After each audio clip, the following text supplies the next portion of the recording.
बाकीच्यांनी केला homework? Yes ma'am केले. Ma'am दाखवू का? हा दाखव ना.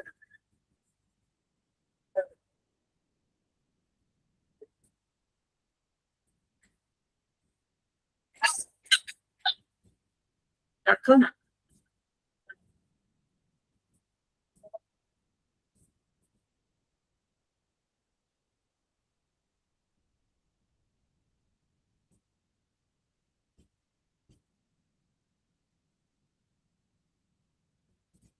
बाकीच्यांनी केला? आज खूप कमी मुलं आहेत, काल खूप होते.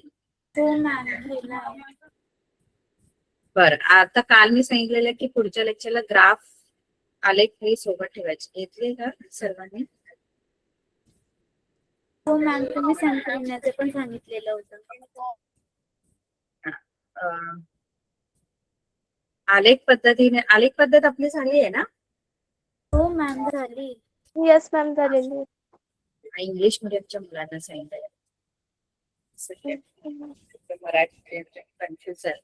ठीक आहे, मग आपले 1.3 पर्यंत झालेलं आहे कंप्लीट, बरोबर? Yes ma'am. आता आपण 1.4 घेणार आहोत. ठीक आहे. 1.4 मध्ये ना आपल्याला जी समीकरणं दिलेली आहेत की नाही, ती समीकरणं आपली दोन चलातील रेषीय समीकरणं नाहीयेत. ठीक आहे. आपल्याला जी समीकरणं दिलेली असणार ती दोन चलातील रेषीय समीकरणं नसणार आहे. पण आपण त्या समीकरणांना दोन चलातील रेषीय समीकरणामध्ये आपण रूपांतरित करू शकतो, म्हणजे आणू शकतो. कारण का ती का नसणार आहेत माहितीये का? कारण त्या समीकरणांमध्ये आपल्याला चल जे असणार आहे ना ते छेदामध्ये असणार आहे. आणि चल जर छेदामध्ये असेल तर ते दोन चलातील रेषीय समीकरण होत नाही. दोन चलातील असणार आहे, दोन चल तर असणार आहेत एक्स वाय, पण रेषीय नाही होणार. कारण जर छेदामध्ये जर एखादा चल आहे तर त्या चलाचा घातांक ऋणामध्ये असतो आणि रेषीय समीकरणामध्ये ऋण घातांक नसतो. रेषीय समीकरण म्हणजे काय? ज्या समीकरणामध्ये चलाचा घातांक धन 1 असतो. पण आपल्याला जी उदाहरणं आता देणार आहेत त्याच्यामध्ये चल छेदात असल्यामुळे चल जेव्हा छेदात असतं की नाही तेव्हा त्याचा घातांक ऋणमध्ये जातो. कळलं का? आणि म्हणून ते रेषीय समीकरण नसणार आहेत. पण आपण त्या समीकरणांना रेषीय समीकरणांमध्ये आणू शकतो. कळते मी काय बोलली की नाही कळलं? ती रेषीय येस मॅम. पण आपण त्यांना रेषीय समीकरणांमध्ये आपण त्याला रूपांतरित करू शकतो. कारण ते समीकरण जी आहेत की नाही ती बघा अशा प्रकारची असते. अशा प्रकारे दिसते. याच्यामध्ये दोन्ही चल छेदामध्ये आहेत बघा. 3/x वजा 4/y बरोबर 8. चल 2 आहे, चलांची संख्या 2 आहे, पण रेषीय आहे की नाही तर नाही. कारण चल छेदामध्ये असल्यावर ते रेषीय नसतं. कळतंय का मुलांनो? चल जेव्हा छेदामध्ये जातात तेव्हा त्याला रेषीय समीकरण नाही म्हणत.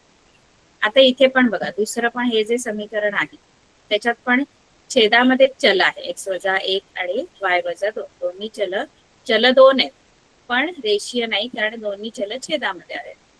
इथे पण तसंच आहे. चल 2 आहेत पण रेषीय नाही कारण दोन्ही चल छेदामध्ये. इथे पण तसंच आहे. म्हणजे ही जी समीकरणं आहेत ही तुम्हाला दोन चलातील तर आहेत पण ती रेषीय नाही. ठीक आहे. आपण काय करायचं की वरील दिलेल्या चलामध्ये आपण काय करू शकतो? या सारणीमध्ये दोन चलातील काही समीकरण ती रेषीय नाहीत परंतु त्या समीकरणाचे रेषीय समीकरणात रूपांतर करता येईल का आपल्याला? तर येतं. आपल्याला त्यांना रेषीय समीकरणात रूपांतरित करता येतं. ते रेषीय नाहीत पण त्यांना रेषीय समीकरणात रूपांतरित करता येतं. कसं करायचं? तर आपण काय करायचं? नवीन चल घ्यायची. जी चल समीकरणात आहेत की नाही ती छेदामध्ये, त्यामुळे त्या चलाच्या जागी आपण दुसऱ्या चलाचा वापर करायचा. म्हणजे आपण काय करायचं माहितीये का? दिलेल्या चलांमध्ये योग्य तो बदल करून आपण नवीन चलांची निर्मिती करू शकतो. म्हणजे आपल्याला जी दिलेली चल आहेत त्याच्यामध्ये आपण थोडासा बदल करून नवीन चलांची निर्मिती करूया आणि ही नवीन चल वापरून आपण तेच समीकरण रेषीय समीकरणाच्या रूपात लिहिता येतं. ठीक आहे, कळलं सर्वांना? म्हणजे आपण काय करायचं, ती जी चल दिलेली आहे त्याच्या व्यतिरिक्त दुसरी चलांची निर्मिती करायची, तो वेगळ्या चलांची निर्मिती करायची. म्हणजे सबस्टिट्यूशन म्हणजे रूपांतरित करायचं म्हणजे काय, आपण रेषीय समीकरणात रूपांतरित करताना ती जी नवीन चल असणार आहेत ती या जुन्या चल म्हणजे जी मेन चल आहेत आपल्या समीकरणातील त्याच्या जागेवरच आपण, पण ते स्वरूप वेगळं असं म्हणजे सांगते कसं. आता इथे बघा, इथे दोन समीकरणं तुम्हाला दिलेली 4/x अधिक 5/y बरोबर 7 हे एक समीकरण आहे आणि हे दुसरं समीकरण, दोन्ही रेषीय नाही. आपण ही जी समीकरण आहेत ही कशी लिहिता येतात माहिती का आपल्याला?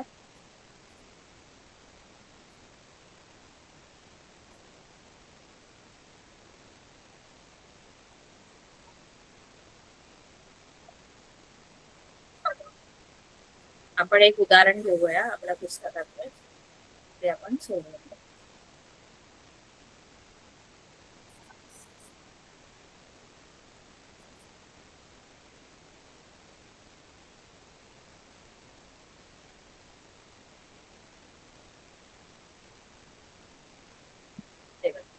खालील एकसमाई समीकरणे सोडवा. पहिलं काय आपण बघूया, 2/x वजा 3/y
स्क्रीन शेअर केली का मी तुम्हाला? स्क्रीन शेअर केली आहे, स्क्रीन दिसेल. Yes, ma'am.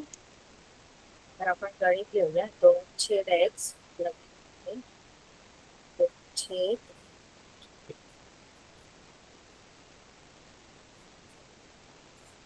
वजा 3/y बरोबर 15. दुसरा आहे 8/x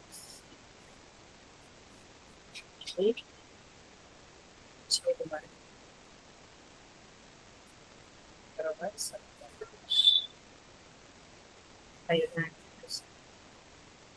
आता ही समीकरणं जी आहे ती रेषीय नाही, पण यांना रेषीय समीकरणात कसं रूपांतरित करता येईल, एक वेगळ्या दोन चलांचा आपण वापर करतो. म्हणजे या समीकरणामध्ये आपण कसं करू शकतो की हीच समीकरणं आपण रेषीय समीकरणात रूपांतरित कसं करता येईल आपल्याला. तर काय करायचं माहितीये का, आता इथे बघा, इथे 2/x आहे की नाही, तर 2/x आहे ना, ते मी असं लिहू शकते, 2 गुणिले 1/x लिहिता येतं की नाही आपल्याला असं.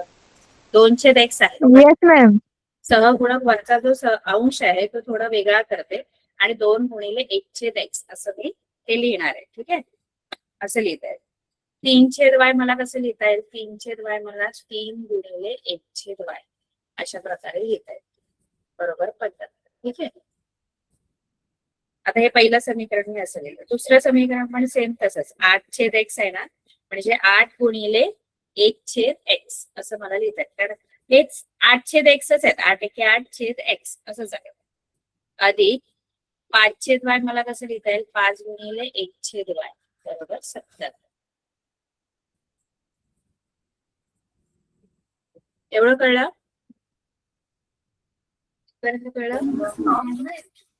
हो मॅम. आपली जी समीकरणं आहेत ती आपली समीकरणं फक्त मी काय केलं, वरचा जो अंश आहे किंवा जो सहगुणक आहे तो वेगळा केला आणि मग जे चलाचा जो पार्ट आहे तो वेगळा दिला. 1/x आहे तो x नाहीये. बघा 2/x म्हणजे 2 गुणिले x नाही, हे चूक आहे. 2/x म्हणजे 2 गुणिले 1/x आहे, कारण छेदात x आहे. त्यामुळे 2/x म्हणजे 2 गुणिले x नाही लिहायचं. 2/x म्हणजे 2 गुणिले 1/x असतो. ठीक आहे, थोडं कळलं? Yes, ma'am. Yes, ma'am. तर आता काय करू शकतो आपण? हो मॅम. आता काय करता येईल आपल्याला, की हा बघा इथे 1/x आहे की नाही, 1/x. बघा दोन्ही समीकरणात 1/x. इथे 1/x आहे, इथे 1/x आहे. ठीक आहे, तर मी काय करेन माहिती आहे का, हे जे 1/x आहे की नाही, त्याच्या जागेवर मी वेगळा कुठला तरी चलाचा वापर करेन.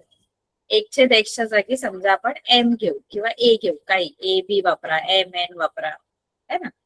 तर मी 1/x जिथे आहे ना, दोन्ही समीकरणात 1/x आहे, तर तिथे मी m वापरणार, आणि जिथे 1/y आहे तिथे n वापरणार.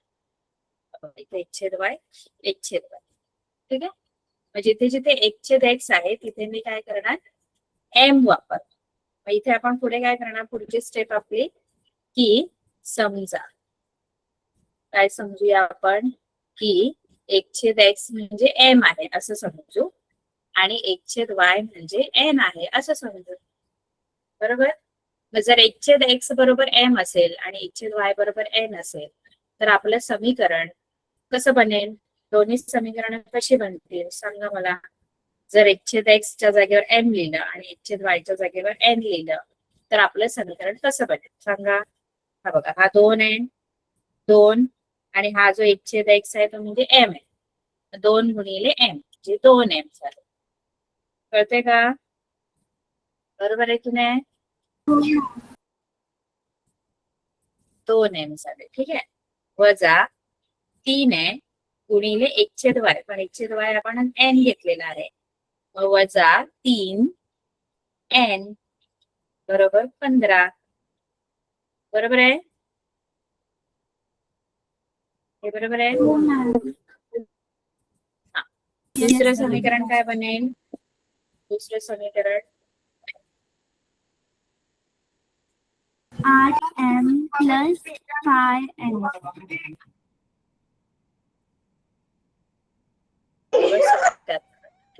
दुसरे. आता बघा, आता ही जी तुमची ह्याला तिसरं आणि चौथं केलं आपण ते समीकरण. आता ही जी आपली 2 समीकरणं आपल्याला मिळाली, ती कशी आली आहे बघा. ती रेषीय समीकरण आहेत की नाही, तिसरं आणि चौथं, ती रेषीय समीकरण आहेत की नाही. आपली जी नॉर्मल असतात तशी समीकरणं अजूनपर्यंत आपण जी सोडवली तशी आहेत की नाही. 2 चलातील रेषीय समीकरण आहेत की नाही. हे तिसरं आणि चौथं. हा, म्हणजे आपण काय केलं, ती जी नव्हती की नाही रेषीय समीकरण, ती आपण रेषीय समीकरणात रूपांतरित केलेली आहेत. आणि आता एकदा रेषीय समीकरणात रूपांतरित झाली की ती सोडवायची आपण. आता सोडवण्यासाठी आपल्याकडे 3 पद्धती आहेत. एक पहिली पद्धत चलाचा लोप करणे, दुसरी पद्धत आलेख पद्धत, तिसरी पद्धत क्रॅमर्स पद्धत. पण 3 पैकी आपण जी पहिली पद्धत आहे ती जनरली वापरतो, है ना. निरसन पद्धत जी आहे किंवा चलाचा लोप करणे, ती पद्धत वापरायची. आठवते सर्वांना ती पद्धत? हो मॅम. चलाचा लोप करणे. हा, तर त्याच्यामध्ये आपण काय करतो, कोणत्या तरी एका चलाचा सहगुणक काय करतो, समान करतो. समान करतो, है ना. एमचा किंवा एनचा, दोघांपैकी कोणाचाच सहगुणक सारखा नाहीये. एमचा पण सारखा नाहीये, एनचा पण समान नाही. मग आपण काय करायचं, कोणत्या तरी एका चलाचा सहगुणक समान करायचं. कोणाचा करूया आपण, एमचा करूया सहगुणक सारखा की एनचा.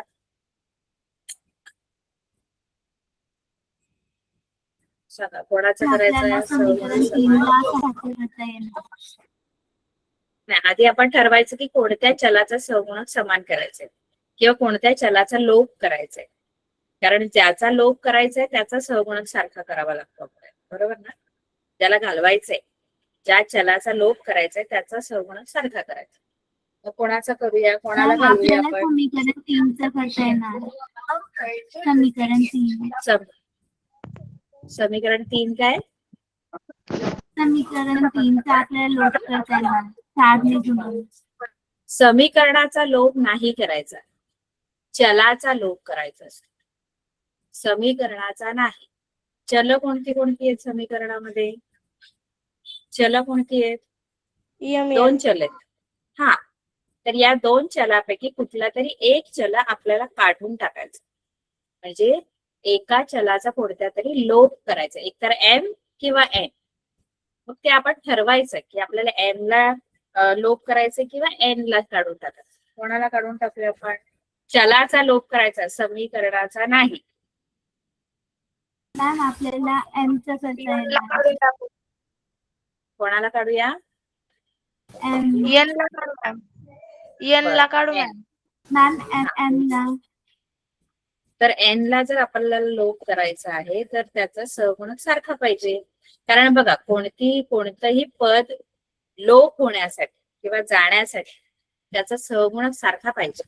म्हणजे आता 3n आणि 5n जे आहेत, आता एक ऋण 3n आहे, एक धन 5n आहे. आता यांची बेरीज केली तरी हे जाणार नाही, यांची वजाबाकी केली तरी हे जाणार नाही. का? कारण सहगुणक वेगवेगळं आहे.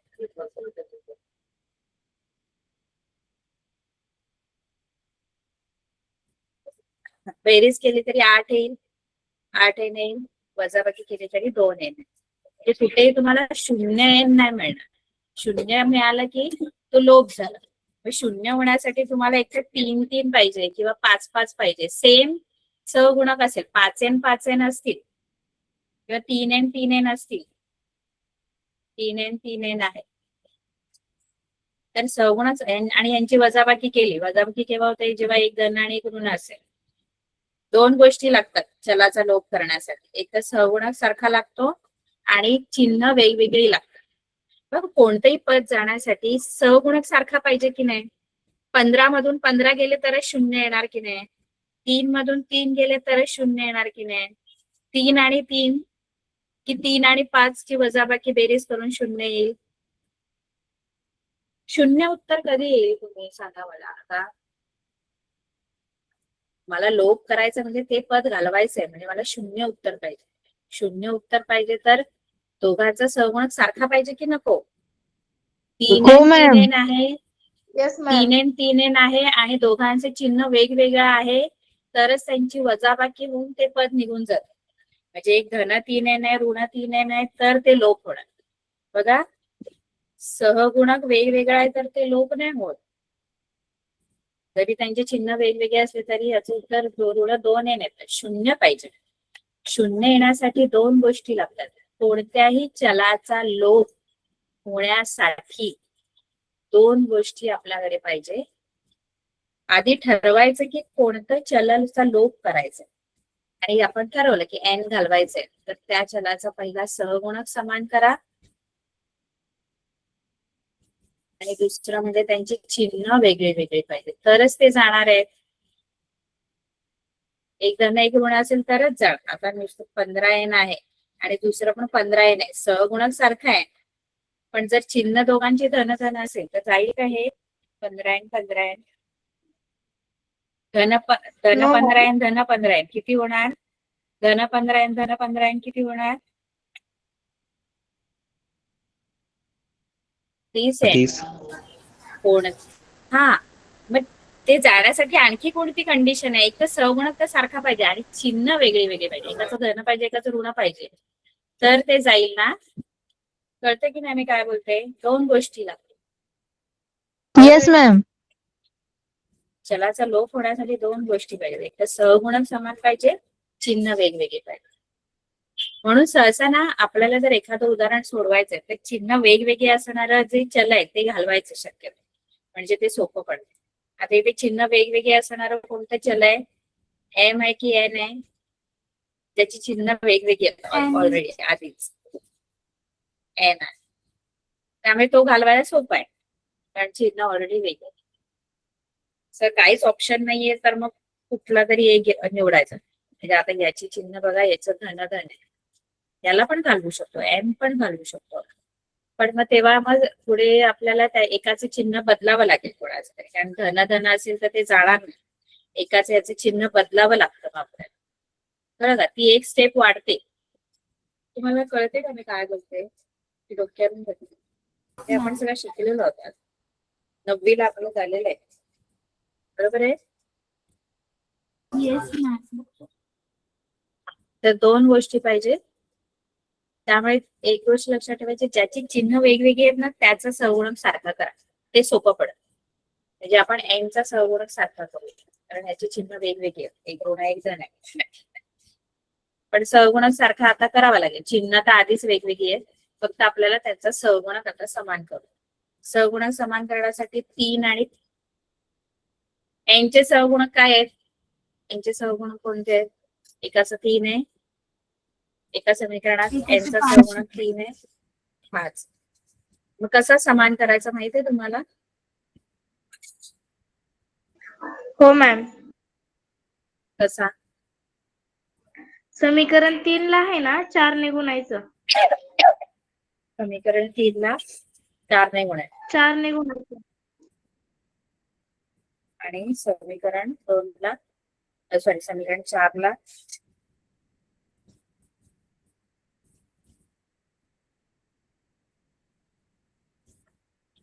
समीकरण 4 मधून बघा. 5 वजा करायचं मॅम.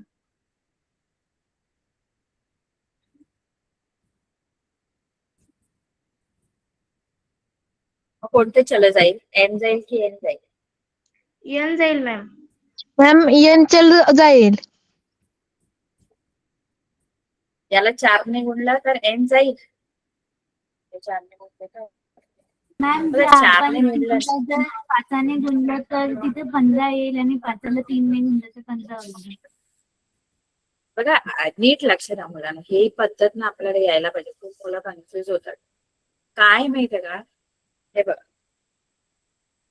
काही कन्फ्युजन नाही, सोपं आहे. आपण फक्त ठरवा की आपल्याला लोप करायचं, काय आपल्याला घालवायचं. तर एन घालवायचं आहे आपल्याला. तर एन घालवायचं आहे तर एनचे सहगुणक बघा. एनचे सहगुणक 3 आहे, 5 आहे.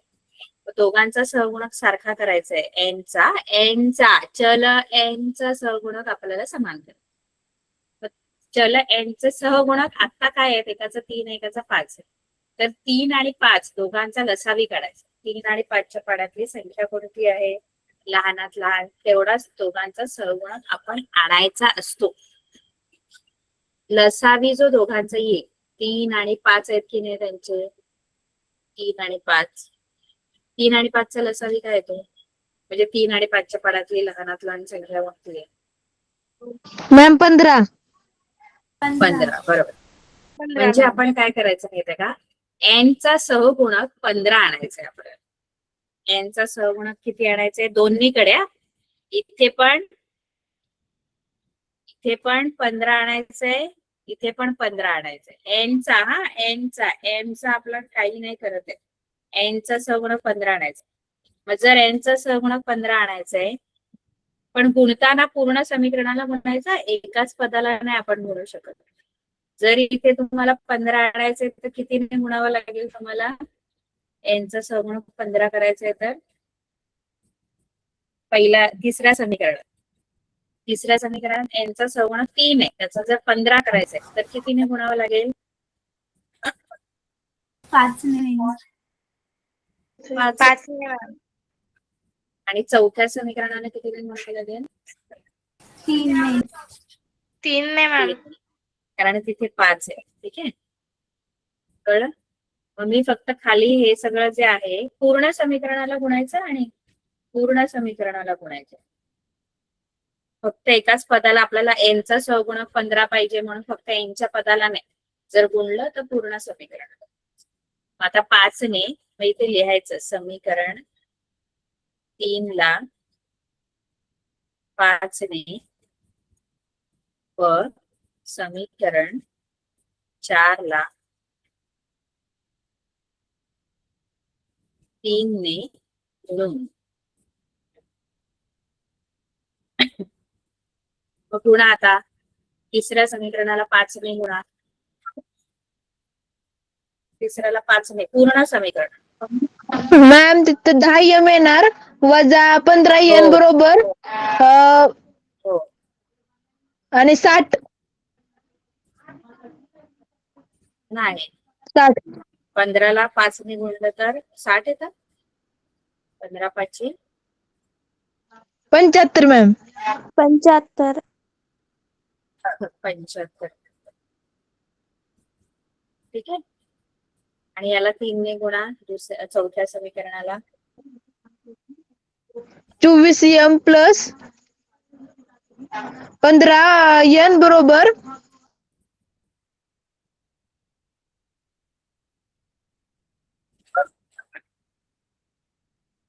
बरोबर. 231. 231. आता इथे काय झालं बघा, आता तुमच्या एनचा सहभाग सारखा झाला बघा, दिसतो एनचा सहभाग Yes, सारखा झाला ma'am. बघा, है ना.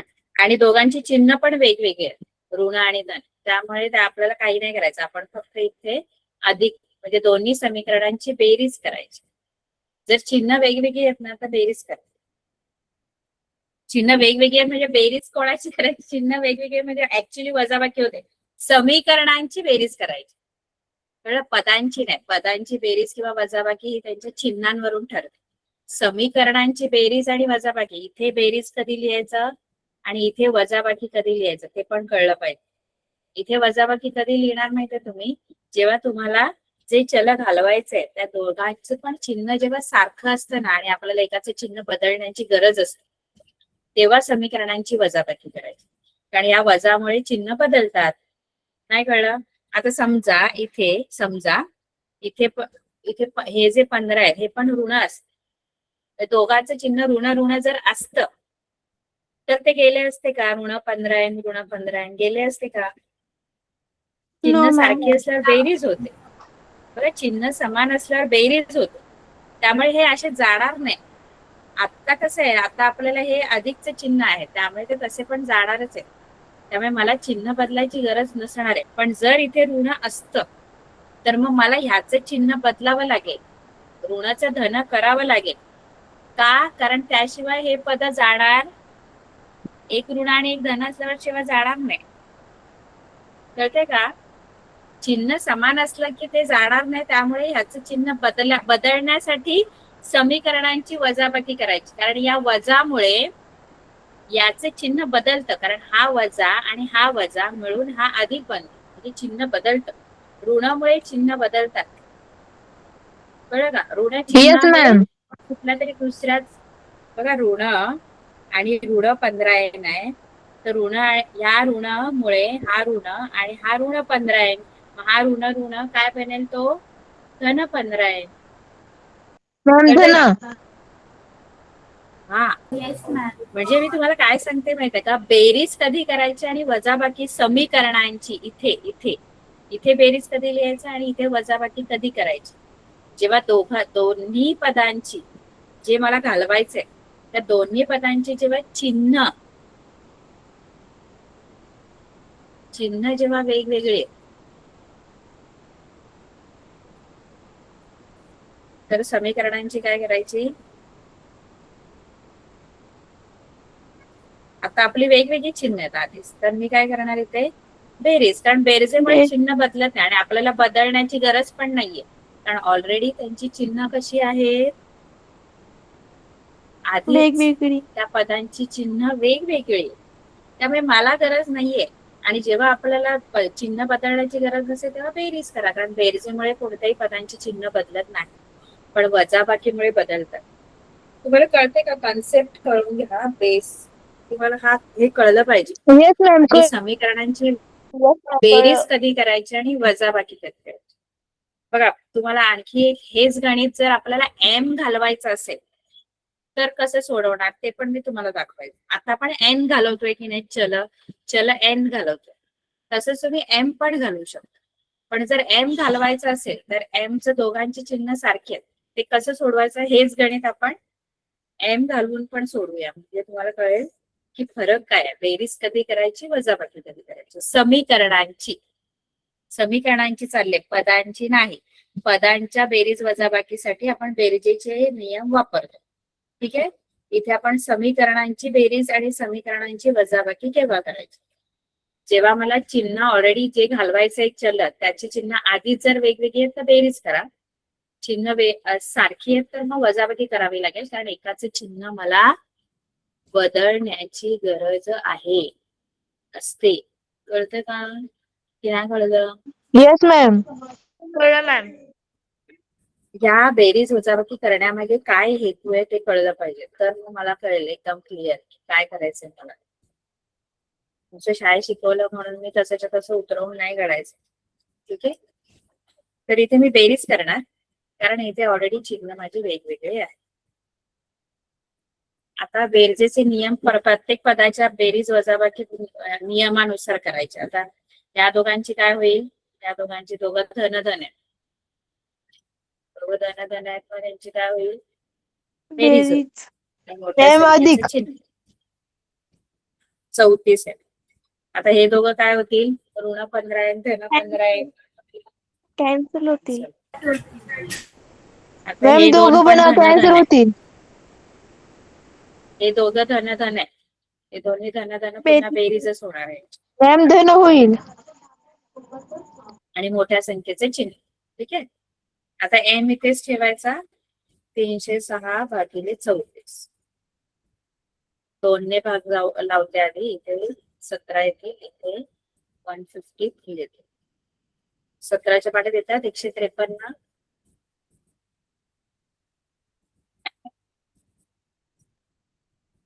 सतरा येस मॅम. 90 17 नव्हे. एम 90. ठीक आहे, येस मॅम.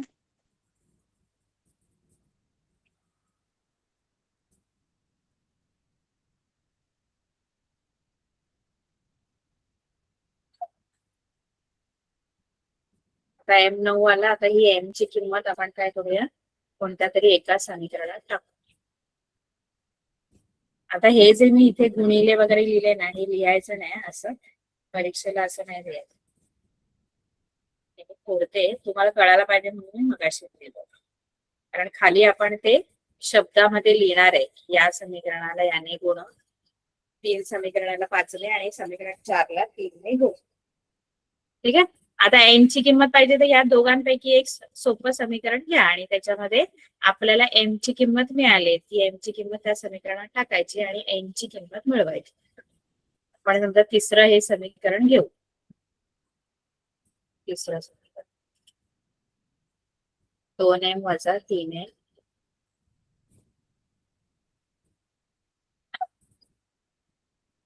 वजा 3m बरोबर 15.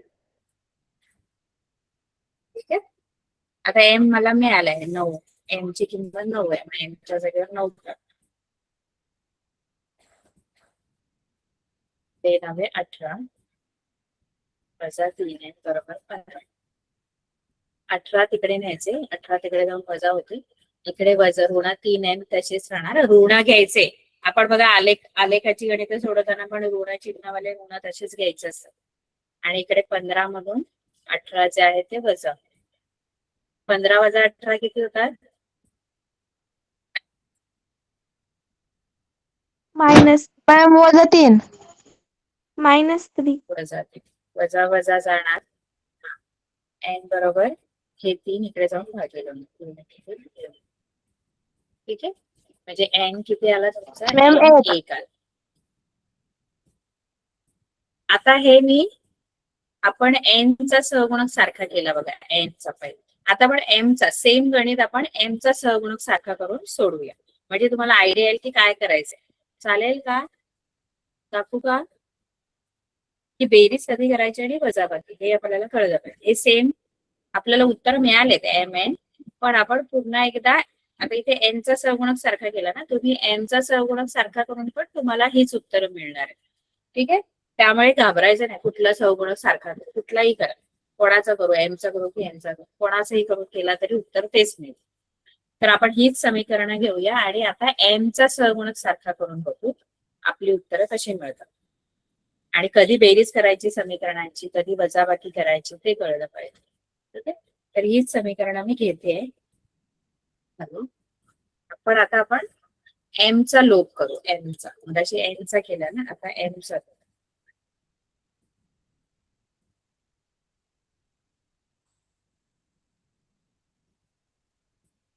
तो 3n आहे ना, 2n वजा 3n बरोबर 15. 8n असंच आहे ना समीकरण. 8n + 5.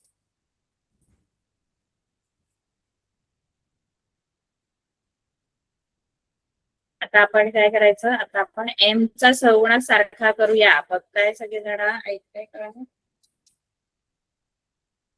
सेम गणित घेतले. Yes, ma'am. आता एमचा पण करू शकतो. आता इथे एमचा सहगुणक 2 आहे, इथे 8 आहे. 2 आणि 8चा लसावी काढायचा. सेम तसंच जसं मगाशी केलं. 2 आणि 8चा लसावी किती येतो? दोघांच्या पाड्यात येणारी छोटी संख्या.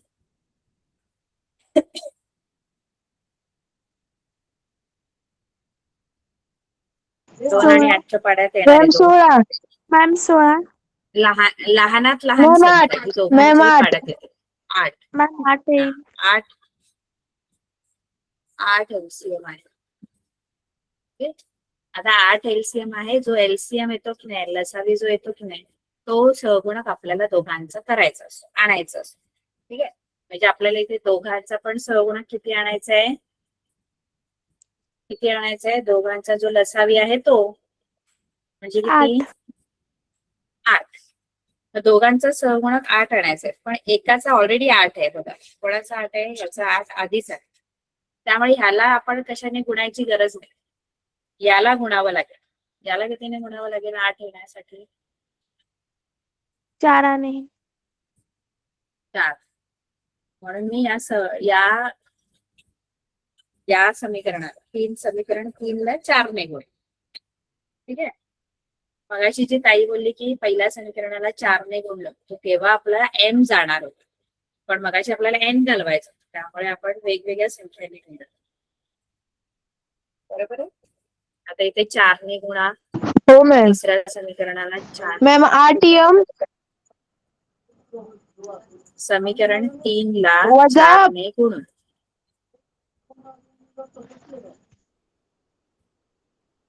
8m वजा 12n बरोबर 60. बरोबर 60. बरोबर. Yes ma'am. आणि इथे येईल खाली समीकरण आपण तसंच लिहिणार, कारण तिथे आपण कशाने गुणणार नाही, कारण तिथे ऑलरेडी 8 सहगुणक आहे. बरोबर 70. आला? हो मॅम. दोघांचा सहगुणक सारखा आला बघा. एमचा सहगुणक आता Yes, आपण सारखा ma'am. केलेला आहे. ठीक आहे. आता सहगुणक तर सारखा आला, पण आता हे जाण्यासाठी आपण सहगुणक सारखा केला. पण लोप होण्यासाठी चिन्ह सारखी आहे बघा. जाणार नाही ते, लोप नाही होणार. कारण लोप होण्यासाठी चिन्ह पण वेगळी वेगळी पाहिजे. पण इथे प्रॉब्लेम असा आहे की यांची चिन्ह कशी आहेत? एमच्या पदांची चिन्ह कशी आहेत?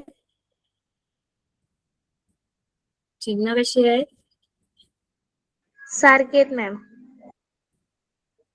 सारखी आहेत. मग आता आपल्याला एकाचे चिन्ह काय करावं लागेल? पदाचे चिन्ह बदलावं लागेल. एकाचे चिन्ह बदलावं लागेल. कारण बदलल्या म्हणजे हा जो खाली 8 आहे ना, ह्याचे चिन्ह बदलावं लागेल. त्याचं धन आहे की नाही, त्याला ऋण करावं लागेल. तर मग हे पद जाणार आहे, हे चल जाणार आहे. त्याशिवाय ते जाणार नाही. आणि जेव्हा तुम्हाला अशी सिच्युएशन आहे जिथे तुम्हाला जे पद आहेत त्यांची चिन्ह सारखी आहेत आणि एका पदाचे चिन्ह बदलण्याची जेव्हा गरज आहे, तेव्हा इथे समीकरणांची काय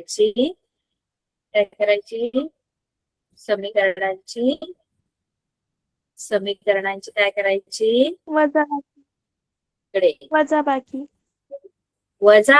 का वजाबाकी करायची माहितीये का? कारण या वजाबाकीमुळे या सगळ्यांची चिन्ह खाली जे समीकरण असतं ना, त्या सगळ्यांची चिन्ह बदलतात. कारण बघा, ऋण धन हा ऋण बनेल, हा ऋण हा धन म्हणून हा ऋण बनेल, आणि हा पण ऋण आणि हा धन म्हणून हा पण ऋण बनेल. आणि जर एखादा ऋण असेल तर ऋण तो धन बनतो. कळतं का? म्हणजे वजाबाकीमुळे खाली जे समीकरण असतं, वरच्या समीकरणाची नाही चिन्ह बदलत, खाली जे समीकरण आपण लिहितो तर सगळ्यांची चिन्ह काय होतात, एकाच नाही बदलत. पूर्ण समीकरण, खाली जे समीकरण असतं त्या सगळ्यांची चिन्ह बदलत. आणि आपण असं का केलं, कारण आपल्याला ज्या चलाचा मला लोप करायचा आहे त्याची चिन्ह कशी होती, सारखी होती. सारखी होती मॅम. सारखी होती. त्यामुळे एकाच चिन्ह बदलण्याची गरज आहे मला, तर त्याच्याशिवाय लोप नाही होणार आहे. म्हणून मी वजाबाकी करते. वजाबाकीमुळे या सगळ्यांची चिन्ह बदलतात. ठीक आहे, पूर्ण समीकरणाची खाली खाली लिहिली. मग आता बदललेली चिन्ह घ्यायची, आधीची चिन्ह नाही. बदललेली चिन्ह घेऊन आपण बेरजेच्या नियमानुसार त्यांची बेरीज की वजाबाकी ते बघायचं.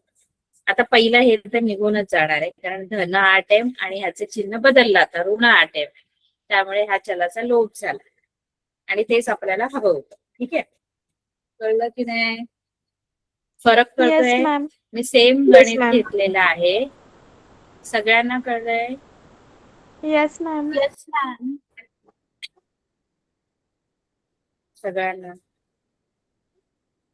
Yes ma'am. कळालं.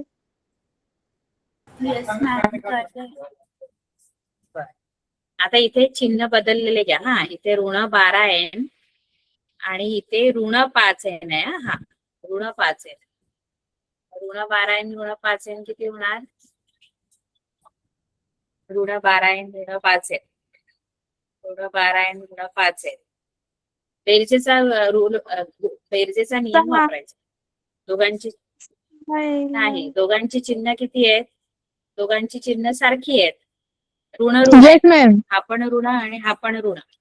दोघांची चिन्ह सारखी असल्यावर काय होते, बेरीज होती. बघा, Ma'am, बेरीज. समीकरणांची वजाबाकी आहे म्हणजे पदांची वजाबाकी नाही होत. समीकरणांची वजाबाकीमुळे फक्त चिन्ह बदलली, बाकी जी पदांचे जे होणार ते आपल्या नियमानुसारच होणार आहे. कन्फ्युज होऊ मॅम नका. वजा 17n. हा, वजा वजा 17. 17 आहे. इथे वजा लिहिलं म्हणून पदांची पण वजाबाकी होते असं नाही. पदांची बेरीज की वजाबाकी हे चिन्हांवरून ठरतं. हे वजा आपण जे लिहिलं ते फक्त चिन्ह बदलण्यासाठी होतं. समीकरणाची वजाबाकी ही ma'am. फक्त चिन्ह बदलण्यासाठी आहे. आता हे धन 60 आहेत आणि हे ऋण आता झाले ना, आता चिन्ह बदललंय 77च. धन 60 आणि ऋण 77. मॅम 7. 17 मॅम 17. 17 आहे. मॅम वजा 17. मॅम वजा वजा 17 होते. 17. धन नाही, ऋण 17, कारण मोठ्या संख्येचे चिन्ह 77 मोठे आहे. येस मॅम वजा 17. वजा 17. आता हे ऋण ऋण जाणार आणि हे 17 तिकडे जाऊन भागिले होणार. 17 भागिले 17, 17 एके 17, 17 एके 17. म्हणजे एन किती आलं, 1. मॅम 1. 1 आलं. बघा मगाशी पण आपला एन एकच आलाय, पण एन नंतर आलं आपला 1. आधी एम ची किंमत मिळाली, कारण आपण आधी एन घालवला होता ना. कळते का फरक, उत्तर तेच मिळणार. येस. येस मॅम कळतंय. आता ही मॅम कळतंय. आता ही एन मिळाला 1, आता एम मिळवायचंय. तर कुठल्या तरी एका समीकरणात एन ची किंमत, एन मिळाला ना, आता मग एनच्या जागेवर 1 टाकला आपण. टाकूया, ठीक आहे. 8n अधिक 5n बरोबर 77, हे समीकरण मी घेतलं चौथं. याच्यामध्ये मी एनच्या जागेवर 1 टाकते. 5 गुणिले 1, 5 गुणिले 1 बरोबर 77. 8n अधिक 5 एके 5 बरोबर 70. 5 तिकडे न्या, वजा होणार 77 वजा 5.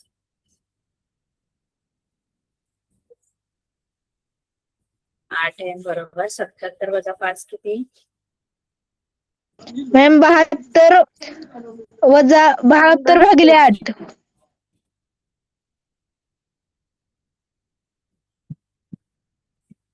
बरं.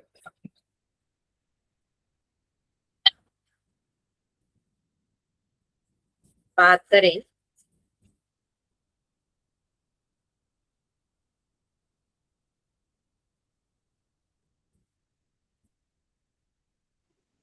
Yes ma'am 9. एम बरोबर 9. बघा मग M9 चालेल. M9 चालेल. ठीक आहे. आधी M मिळाला हो आपल्याला मॅम. 9, नंतर M मिळाला 1. इथे आधी N मिळालं कारण M चा लो केला होता आधी. इथे आपण M चा लो केला त्यामुळे N आधी मिळालं, M नंतर. फरक कळला दोघांमध्ये? हो आता हे मॅम दोन्ही कळला. पद्धतीने दोन वेळा नाही सोडवायचे आपल्याला. 2 वेळा नाही सोडवायचे, एकदाच सोडवायचे. फक्त मी तुम्हाला कुठला चल घालू शकता, कोणतेही चल तुम्ही घालवू शकता. हे मी तुम्हाला सांगण्यासाठी हे दोन्ही दाखवलं गोष्टी. ठीक आहे. आता इथे आपल्याला M मिळाला, N मिळाला. आपलं मेन गणित राहिलंय. म्हणजे आपल्याला अजून फायनल करायचं आन्सर. आपला M9 आलाय, N1 आलेला आहे. पण आपलं जे मेन समीकरण आहे त्याच्यामध्ये चल X आणि Y. आपण काय केलेलं M 1/x म्हणजे M मानलं होतं ना, आणि 1/y म्हणजे N मानलं होतं. आठवते का? Yes ma'am. 1/x. 1/x बरोबर M, 1/y बरोबर N. नंतर मग आपण, कारण आपल्याला जी समीकरणं दिली होती ती रेषीय नव्हती, तर आपण त्यांना रेषीय मध्ये आधी रूपांतरित केलं आणि ती सोडवली. आणि सोडवून मला M9 मिळाला आणि N1 मिळाला. पण आता M च्या किमती मिळाल्यानंतर X आणि Y च्या पण काढायच्या. मग M म्हणजे M काय मानलेलं आपण? M म्हणजे काय मानलं होतं? 1/x. मग इथे M च्या जागेवर 1/x लिहिते बरोबर 9 आणि N च्या जागेवर 1/y लिहिते बरोबर 1. हे कळलं काय केलं? कारण M म्हणजे 1/x होता. M म्हणजे 1/x होता, म्हणजे M ची किंमत 9 मिळाली ना, मग 1/x M म्हणजेच 1/x आहे बरोबर 9 आणि N म्हणजे 1/y आहे बरोबर 1. आता X च्या किमती मिळवण्यासाठी तिरकस गुणाकार करा. 9 गुणिले X 9x बरोबर 1 1 1. इथे Y गुणिले 1 Y बरोबर 1 1 1. Y 1 मिळाला आणि इथे X फक्त 9 तिकडे जाऊन भागिले होणार 1/9. म्हणजे आपला जो X आहे त्याची किंमत 1/9 आली आणि Y जो आहे त्याची किंमत 1 आली. कारण आपण ओरिजिनल आपले जे चल आहेत ते X आणि Y आहेत. मग X आणि Y च्या किमती मिळायला पाहिजेत ना आपल्याला. M आणि N च्या नाही मिळून थांबायचं. M आणि N च्या काढायच्या आणि मग M च्या जागेवर 1/x टाकायचं, तिरकस गुणाकार करायचा. N च्या जागेवर 1/y टाकायचं, तिरकस गुणाकार करून X आणि Y च्या किमती मिळवायच्या. कळलं हे काय केलं? Yes ma'am. Yes ma'am. ठीक आहे. बरं. आता ही उकल आपण लिहून घ्यायची. 1/9,1 ही दिलेल्या समीकरणाची उकल आहे. कळलं? इथे एकसामायिक समीकरण नाही येते, त्यामुळे एकसामायिक नका लिहू, कारण दिलेली समीकरण ही एकसामायिक नाहीये है ना. नंतर आपण त्याचं रूपांतर करतो एकसामायिक. ठीक आहे. आता इथे ही सगळी गणितं वेगवेगळ्या प्रकारचे, 4च गणित आहेत, पण 4ही गणितं वेगवेगळ्या प्रकारचे, त्यामुळे ही 4ही आपण सोडवायचे. मी सोडून दाखवणार तुम्हाला. ठीक आहे. ही जरा जास्त मार्काला असतात, थोडी कठीण असतात, मुलांना फार हे होतं. पण तुम्ही काय करा माहितीये, 1.1 चा सराव करा. 1.1 जो चलाचा लोप करणे, ती पद्धत आली पाहिजे मुलांना. कारण ती पद्धत आली तरच हे आपल्याला ही 1.4 आणि 1.5 पण येणार आहे. कारण 1.5 मध्ये शाब्दिक उदाहरण आहेत. ही शाब्दिक उदाहरणं पण आपण पहिल्याच पद्धतीने सोडवायची. त्यामुळे पहिली पद्धत व्यवस्थित आली पाहिजे. कळली का पहिली पद्धत? मी पुन्हा एकदा आज जरा रिव्हिजन केलेलं आहे. ठीक आहे. त्याचा सराव करा. पहिली पद्धत चलाचा लोप करणे आला पाहिजे. ठीक आहे. Yes ma'am. 1.1 सोडवण्याचा प्रयत्न. बाय. Good night. आपले नाही.